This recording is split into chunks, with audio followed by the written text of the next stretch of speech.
Quando ele era preparado por outros homens, de si mesmo ele fala. E fala até que ele nem merecia ser chamado apóstolo. Ele fala de si mesmo com uma certa vergonha do seu passado, do seu tempo antigo. Chega a dizer que ele é como um abortivo, alguém que nasceu antes do tempo, alguém que nasce com algum defeito, com alguma deficiência física, precisando de alguma ajuda especial. Por quê? Porque enquanto ele estava experimentando a preparação que ele recebeu de outros homens, ele não chegou a entender as propostas de Deus. Porque as propostas de Deus, elas estavam também escondidas por muito tempo. Parte delas ninguém conhecia. Outra parte, um grupo muito pequeno, que Deus escondeu com ele muitas coisas e vem as revelando à medida que o tempo passa. Antigamente os judeus achavam que quem poderia ser salvo, quem era de Deus, eram os judeus e ponto final. O povo hebreu era o único povo de Deus. E a Escritura escondia um segredo. E Cristo revelou esse segredo. E Pedro, primeiramente, viu isso quando o Espírito de Deus desceu e veio fazer morada em pessoas que não eram da linhagem de Israel. E eles falavam em línguas, manifestavam o dom de Deus. E ele não pôde resistir, porque ele disse: olha, como que eu posso negar água àqueles a quem o Senhor não negou o Espírito? Batizar agora é o mínimo. O Espírito de Deus passou a morar neles. Que argumento eu tenho para falar que eu não vou batizar essa gente? Se Deus veio morar dentro deles, quem sou eu para negar o batismo? Ele teve que explicar isso aos irmãos na Assembleia, lá em Jerusalém. E assim Deus vai abrindo os seus segredos. E até quando nós não entenderemos também a nossa própria vocação? Até quando nós não vamos entender o que significa a graça de Deus? E que propósito tem o Evangelho de Deus conosco? Porque, lamentavelmente, entre nós temos irmãos que vivem religiosamente, fazendo as coisas mecanicamente, repetitivamente, e não percebem o que é a proposta de Deus consigo mesmo, o que Deus está querendo de cada um de nós, até onde nós temos que ir, o que é, afinal, que Ele pretende conosco. O primeiro homem, queridos, um pouco de pó na mão de um Deus todo-poderoso, vira o que Deus quer. Ele nem precisa de pó, porque não tinha nem pó, não tinha nem átomo, e ele criou todo o universo a partir do nada. E com um pouco de pó, ele fez uma estátua inerte, de matéria inerte. Nada ali tinha vida, era um pó transformado, porque onde Deus põe a mão, transforma, modifica, mas sempre para melhor. Diferente do inimigo, que onde ele põe a mão também ele transforma, mas sempre para pior. Quando é bonito fica feio, quando é vivo morre. Quando é honesto fica desonesto, quando é justo fica injusto. E bem-aventurado é aquele que pode dizer: quem molda o meu caráter é a mão de Deus. Porque quem é moldado pela mão do mundo, ele é moldado pelo nosso inimigo. E ele tem moldado a muitos, lamentavelmente. A muitos ele tem moldado. E molda se apresentando como se fosse o próprio bem personificado. E não é de admirar, porque se Satanás se transfigura em anjo de luz, nós não temos de admirar que seus ministros se transfigurem em ministros de justiça também. Adão era apenas uma estátua inerte. Aquela natureza foi transformada. Quando o assopro divino entrou nele, ele viveu. E passou a ser vivo. Não sei com que biologia ele tinha, ninguém sabe. Mas uma coisa eu sei pelo texto escritural, e não tenho medo de afirmar: o que ele tinha como natureza humana não é precisamente isso que nós temos hoje. Por que eu falo isso? Porque em nós há uma programação genética para a célula envelhecer e morrer. Adão não ficava velho nem morria.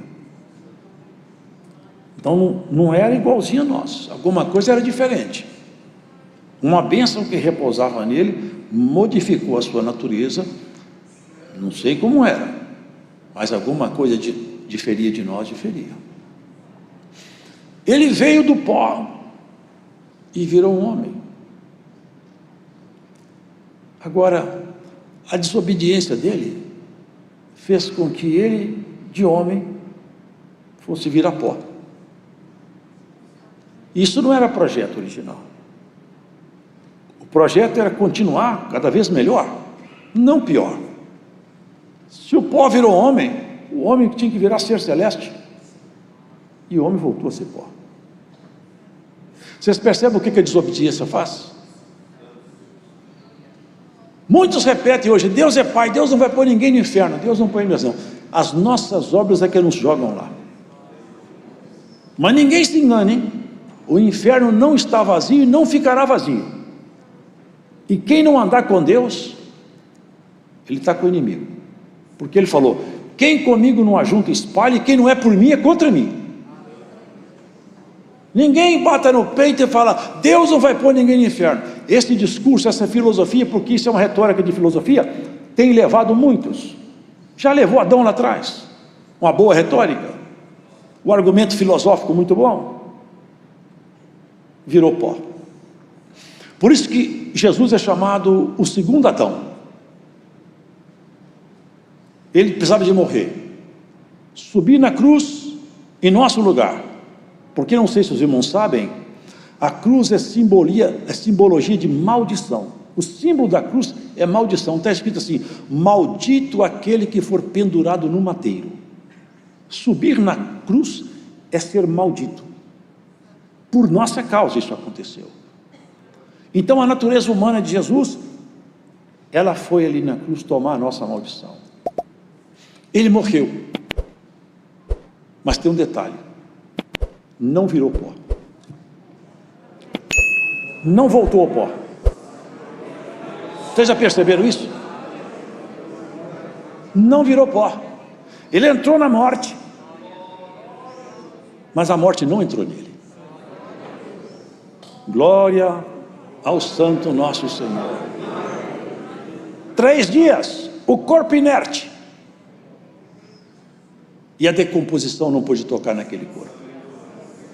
Havia uma profecia: não permitirá que o seu santo veja a corrupção, nem que sua alma permaneça no Hades. Ali ele entrou, e dali ele saiu. Aquele corpo que pagou o nosso pecado, mas nunca pecou, era um templo santo. Ele tinha profetizado: derribe esse templo, em 3 dias eu construo ele outra vez. Glórias ao Senhor, porque a autoridade absoluta está com ele. Se fazendo frágil por nossa causa, ele é todo poderoso. Se submeteu a juízos temerários, inventaram mentira para condená-lo, e descaradamente mentiam repetidas vezes para condená-lo, mas as mentiras não se sustentavam, e Cristo não poderia ser vencido num tribunal pela mentira, porque ele é a própria verdade encarnada. E quando mentiam, eles caíam em contradição e não conseguiam firmar-se na mentira, e a verdade resplandecia diante deles. A verdade vai resplandecer diante do rosto dessa igreja, e nenhuma mentira vai te levar aos cárceres espirituais. Nenhuma mentira vai te vencer em juízo. Glórias ao Senhor. E se a mentira se levantou, ela vai cair, porque a palavra do Senhor determina a queda da mentira na tua própria história. Glórias ao Senhor. Você não será vencido pela mentira. Defenda a verdade, ela se levanta e te defende no tribunal. Glórias ao Senhor. A morte, o inferno, que é o horror de toda a humanidade. Cristo levantou-se da morte. Numa mão tinha a chave da morte, na outra a chave do inferno. Na condição de homem, eu assumi toda a dívida humana, e na condição de Deus, eu agora dou ordens. Quem entra no inferno e quem entra na morte. Porque, irmãos, guardem isso. O corpo do Senhor não virou pó. Mas aqui tem um segredo. Prestem atenção nisso aqui, porque isso aqui ficou escondido. E até hoje está escondido da quase totalidade da igreja. Eu vejo os irmãos falar uma coisa e outra, e eu percebo que falta essa maturidade aqui. E ela está aqui, é nossa. Nós temos direito de tomar posse dela. Primeiro, é que havia um grupo lá entre eles, dizendo que não tinha ressurreição. Nosso inimigo sempre faz isso. Ele sempre semeia uma desconfiança, uma inverdade, para criar dúvida, para fazer com que aquilo que é santo fique questionável, o povo deixe de receber a bênção. Paulo, ele entrou afiadamente em cima desse assunto. Vocês estão dizendo que não tem ressurreição? Vocês podem parar de acreditar em Cristo, vocês estão perdendo tempo. Se não tem ressurreição, Cristo também não ressuscitou. E se Ele não ressuscitou, vocês também não vão ressuscitar, não. Vocês estão tudo perdidos. E quem morreu também está perdido. E nós somos mentirosos, porque eu estou pregando um Cristo que ressuscitou, e de fato não ressuscitou. Ele pegou o argumento dos seus contradizentes e entrou com a verdade da palavra. Cristo ressuscitou. E até jogou no rosto de alguns que trouxeram um costume grego. E existem certas igrejas que fazem isso. As pessoas morriam, vem o filho, ou o neto, ou quem seja. Meu pai não creu. No caso era a crença deles. Meu pai não creu em Deus. Mas eu creio. Me batiza que eu vou ser batizado em nome de meu pai. Que no meu batismo eu aperfeiçoo ele que já morreu. Paulo falou assim, vocês batizam até pelos mortos. E vocês não acreditam em ressurreição? Para que vocês estão batizando pelos mortos então? Pode parar com isso aí. Não que esse batismo não tenha fundamento, que não tem. Mas ele estava mostrando isso. Vocês usam de certas estratégias, certos artifícios religiosos e vêm cá combater a verdade do Evangelho. Olha, ele fala, Cristo ressuscitou, e olha, apareceu para Cefas, apareceu para 500 irmãos de uma vez só, apareceu para os 12, até Tiago, que não cria nele, que era irmão carnal de Jesus, meio irmão, porque filho da mesma mãe, embora que Jesus não tivesse pai carnal, mas a mãe era a mesma, e Maria teve filhos, e a Bíblia enumera os filhos e até nomeia. E Tiago era um dos filhos de Jesus que não creu em Jesus enquanto o Senhor esteve aqui em carne, mas depois ele creu. Ele apresentou-se a ele também.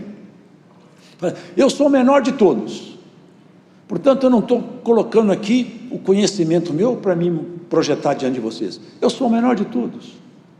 Eu não sou digno nem de ser chamado apóstolo.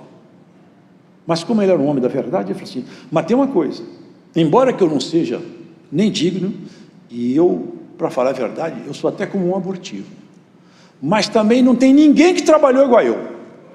Trabalhei mais do que todos eles. Agora também não fui eu não, é que a graça de Deus entrou dentro de mim com autoridade tal, e eu não retive o poder de Deus em mim. Na medida que Deus manifestava em mim, eu falava, vou para a esquerda, para a direita, eu pego a espada, eu não saio da guerra, eu não corro da batalha. Eu enfrentei as bestas em Éfeso, aonde o Senhor me manda eu seguro a espada e não corro da guerra. Glórias ao Senhor. E você corre da guerra, irmão? Você corre, irmão, da guerra? Você larga a ovelha e vai embora, deixa o lobo pegar a ovelha? Glórias ao Senhor, irmãos. Olha, aqui ele começa a entrar então na profundidade dessa palavra que eu acho maravilhosa demais.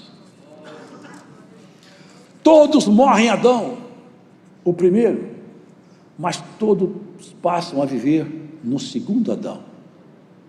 Aí ele vai falar sobre essa questão dessa vida. Olha aqui,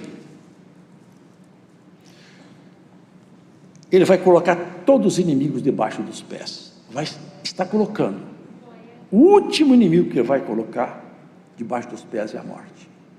Sabe quando? Já já. Quando, aqui ele vai explicando, olha aqui, ó. Nem todos dormiremos. Quer dizer, não vai todo mundo morrer, não. Mas, no momento, num abrir e fechar de olhos, ante a última trombeta, tem um anjo lá no céu, e ele tem uma trombeta na mão, e ele espera o Senhor falar com ele: posso descer e tocar? Espera mais um pouco.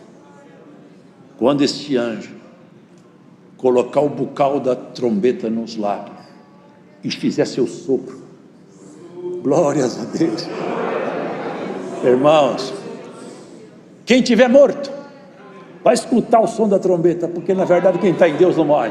Quem tiver vivo vai escutar o som da trombeta. Se você estiver dirigindo, você vai largar o volante. Se estiver cozinhando, você vai largar a panela. Se estiver correndo, você vai parar. Se estiver gemendo, você vai parar de gemer. Você vai falar: a guerra acabou, tudo acabou agora, não tem mais conta para pagar, não tem mais filho drogado, não estou com marido bêbado, tudo acabou agora, Senhor.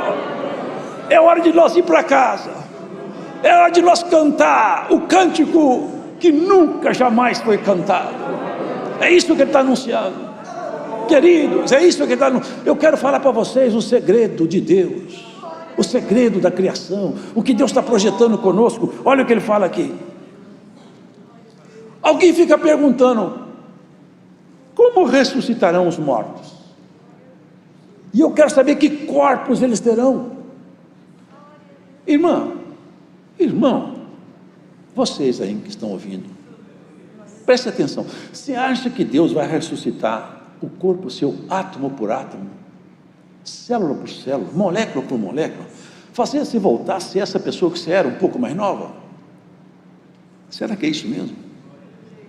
Vamos voltar com a nossa natureza, essa aparência nossa mesmo? Ou será que Deus vai fazer coisa mais excelente ainda? Vamos ver o que fala a palavra. Quando semeias, não semeias o corpo que há de nascer. Vocês estão percebendo o que está escrito aqui? Aqui, a teologia não aceita isso aqui, mas está aqui, está escrito. Você não semeia o corpo que vai nascer, não.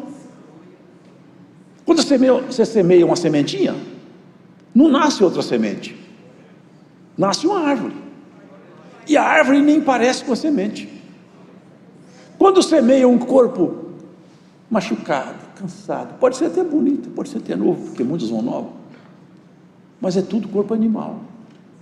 Quando põe essa semente aqui na terra, quando a trombeta tocar, não vai sair essa semente, vai sair um corpo novo. É isso que ele está dizendo. Olha, quando semeia, não semeia o corpo que há de nascer, mas o simples grão, como o de trigo, de qualquer outra semente. Mas Deus dá-lhe o corpo como quer, e a cada semente o seu próprio corpo. Mas Jesus ressuscitou com o seu próprio corpo? Claro que foi, e nem poderia ser diferente, porque se Jesus não tivesse ressuscitado com aquele corpo dele, toda a doutrina da ressurreição estaria comprometida. Ele tinha que mostrar para todos os discípulos. Ele falou para aquele servo que duvidou, vocês lembram?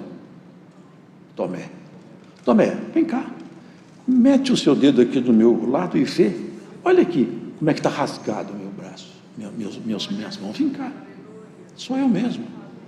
Ele estava mostrando: eu tenho autoridade sobre a morte, eu governo, eu sou Senhor, meu corpo está aqui de volta. Mas ele nunca deixou de ser Deus, nós não podemos esquecer isso. Quando Paulo foi transformado, e ele virou este homem aqui, magnífico, que entrava dentro da luz da ciência, vocês lembram quem cercou ele? Foi Jesus. Vocês lembram como foi? Não viu um homem de sandália conversando mansamente.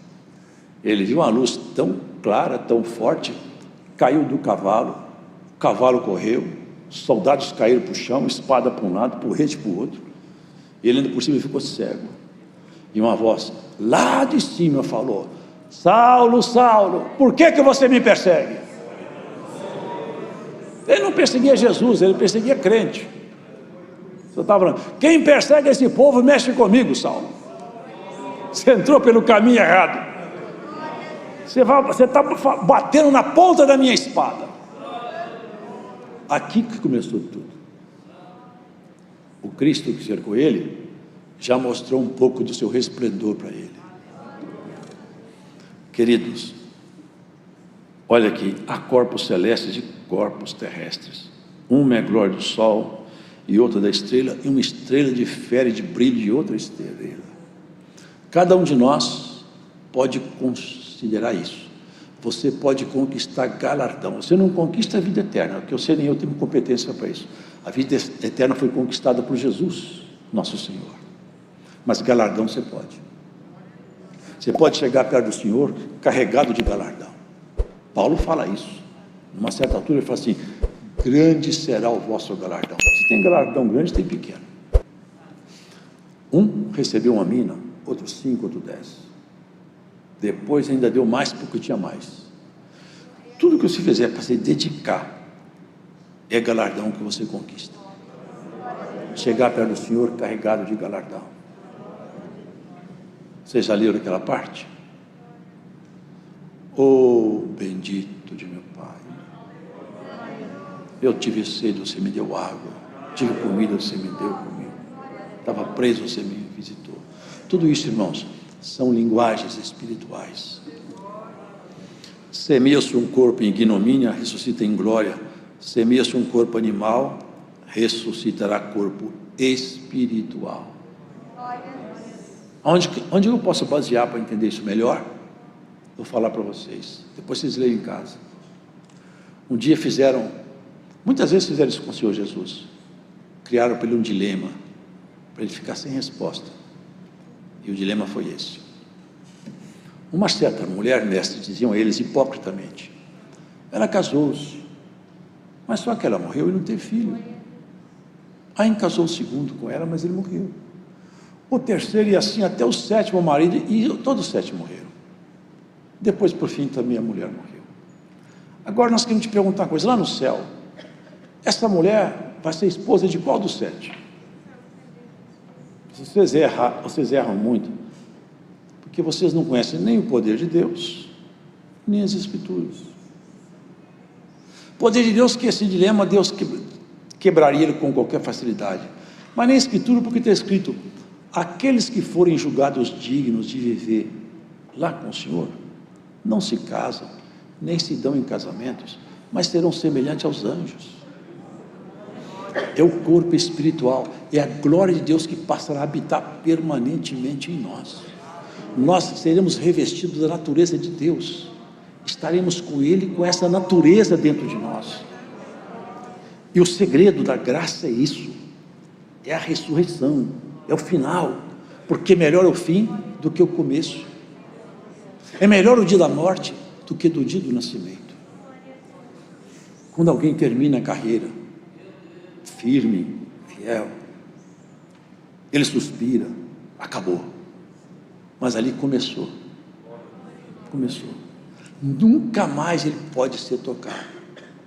Aquele lá vai ser recebido, acabou a sua peleja, acabou todo o problema, agora é tempo de paz. Queridos, o Evangelho de Jesus Cristo nos propõe a visão que Paulo fala. Olha como que ele termina: cumprir-se-á a palavra que está escrita, tragada foi a morte na vitória. Tragada, ela foi vencida. A morte foi vencida na vitória, e a vitória é Jesus. Ele venceu a morte, e ele desafia a morte num cântico: onde está a morte, a tua, olha aqui, onde está a morte, o teu aguilhão? Onde está o inferno, a tua vitória? É um desafio. Cadê a morte? Cadê inferno, o poder seus? Porque eu me vejo aqui, conhecedor de Cristo e da graça, que toda a autoridade que o inferno e a morte tinha, já perderam comigo o seu poder, e já perderam com você também, porque tragada foi a morte pela vitória. Ora, o aguilhão da morte é o pecado, e a força do pecado é a lei, porque se não tivesse uma proibição de pecar, todo mundo podia pecar, mas como que está proibido, e o homem peca.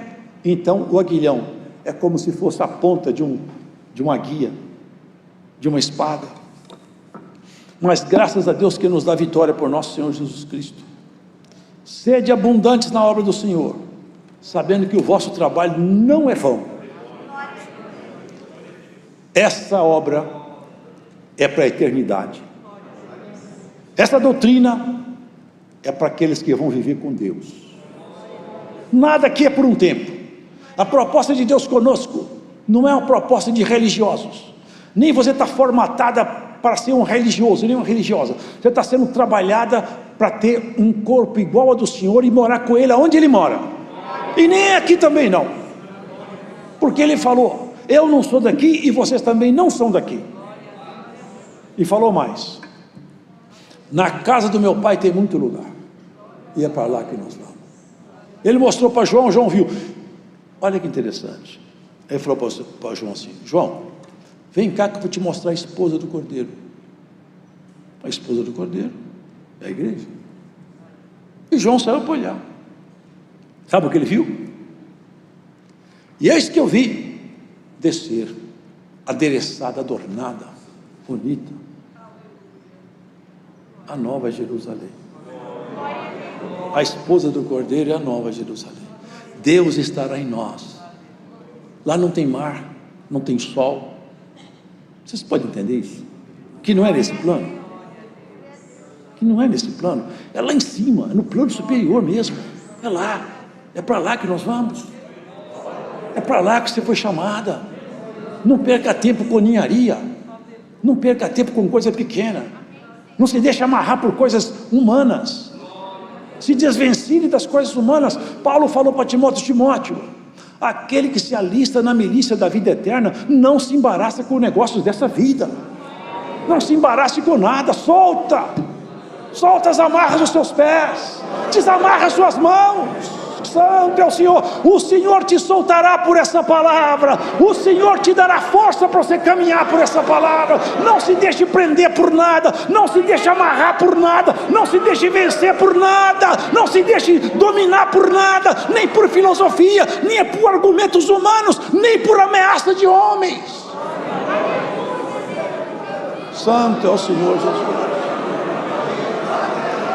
Fosse chamado para a eternidade. Levantai a cabeça, os apóstolos eternos, porque o Rei da Glória vem passando para encontrar com cada um de nós.